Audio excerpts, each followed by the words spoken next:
Once we have eaten of that living bread and drunk of that living water, it doesn't mean that all our desires and all our pressures are at once put into order, does it? And we were noticing yesterday how possible it is for believers still to find their desires and their pleasures out of gear with the Lord and His Word.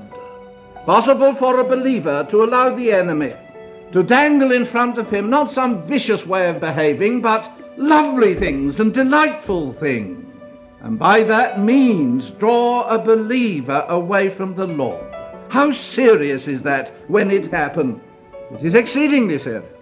It is, says James, spiritual adultery. It is disloyalty of heart to the Lord Jesus. James calls believers who give way to this kind of thing adulteresses, and it's not a very pleasant word, is it? But you see, it is an ugly word that describes an ugly thing.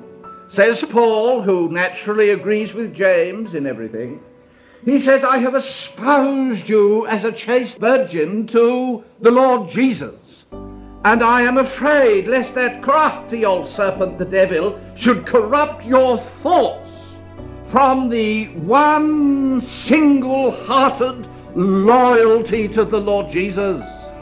And you'll see that is precisely what Satan tries to do, to get us divided in our hearts, divided in our loyalties to the Lord Jesus. And you know, young folks, if I may talk to you, Satan will do his best to get you to be intellectually disloyal to the Lord Jesus, using that lovely thing that God has given you, your intellect, the longing, the desire to know, and then craftily taking you and saying, look here, if you're going to satisfy your thirst for knowledge and your inquiring mind, because you are an intelligent young person, aren't you? Not like some of these other dunderheads. You think, you're saying, you're not going to be satisfied with just any old explanation. You love to go into the deep things, don't you?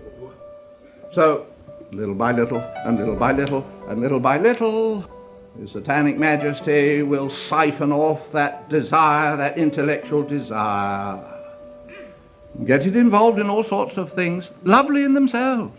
It could be science, couldn't it, or physics, or chemistry.